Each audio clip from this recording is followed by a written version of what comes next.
இந்தியாவோட largest bank கடந்த 72 ஹவர்ஸ்ல பெரிய அடி வாங்கியிருக்கு. சேர்மன் ரிசைன் பண்றாங்க, பெரிய டாப் பிரான்ச்ல டாப் 3 எக்ஸிகியூட்டிவ்ஸ் வேலையில இருந்து தூக்குறாங்க, ஆர்பிஐ இன்டர்வியூன் பண்ணி ஸ்டேட்மெண்ட் விடுறாங்க. நான் அந்த பேங்க்ல தாங்க அக்கௌண்ட் வச்சிருக்கேன். ஏன் அக்கௌண்ட் சேஃபா? ஆஸ் எ கஸ்டமர் சார் நம்ம எதுவும் கவலைப்படணும். இந்த வீடியோ பார்த்து தெரிஞ்சுக்கோங்க.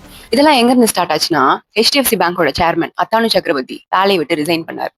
வேலையை ரிசைன் பண்றது காமன் தான். ஆனா அதுக்கு அவர் சொன்ன ரீசன் தான் ஷாக்காக வைக்குது. என்ன சொல்லியிருக்கிறாருன்னா, கடந்த 2 வருஷமா உள்ள நடக்கிற சில விஷயங்கள் என்னோட பர்சனல் எத்திக்ஸோட மேட்ச் ஆகல அப்படின்னு சொல்றாரு. அப்போ உள்ள என்ன நடக்குது?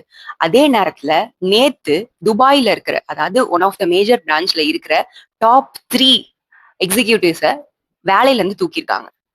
ஏன் என்னன்னு பார்த்தா, உள்ள ஃபேக் கிளைண்ட் டீடைல்ஸ் வச்சு நிறைய விஷயத்த மிஸ்செல் பண்ணிருக்காங்க அப்படின்னு சொல்றாங்க. இந்த நேரத்துல உள்ளுக்குள்ள நிறைய சேஞ்சஸ் நடந்துட்டு இருக்கு. ஃபார் எக்ஸாம்பிள் ஸ்டாக்ல கூட வேரியேஷன் இருக்கு.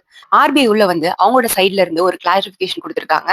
இப்போ HDFC அவங்க வெல் கேபிட்டலைஸ்ட் பேங்க் தான் அப்படின்னு தான் சொல்லிட்டாங்க. அதுவும் இல்லாம வெட்ரன் கக்கி மிஸ்ட்ரிய இன்ட்ரிம் ஹெட்டா அப்பாயிண்ட் பண்ணிருக்காங்க. ஆர்பிஐ பொறுத்த வரைக்கும் இது வந்து ஒரு லீடர்ஷிப் ரிஃப்ட் தானே தவிர இது எந்த பினான்சியல் கொலாப்ஸும் இல்ல, யாரும் பயப்பட வேணாம் அப்படின்ற மாதிரி சொல்லிட்டாங்க. இதுல இருந்து நமக்கு என்ன தெரிய வருதுன்னா, இது வந்து ஒரு கவர்னன்ஸ் ஹேங் ஓவர் தான். ஃபவுண்டேஷன் ஸ்ட்ராங்கா தான் இருக்கு. நீங்களும் பயப்பட வேணாம். சேஃபா இருங்க. பாய்.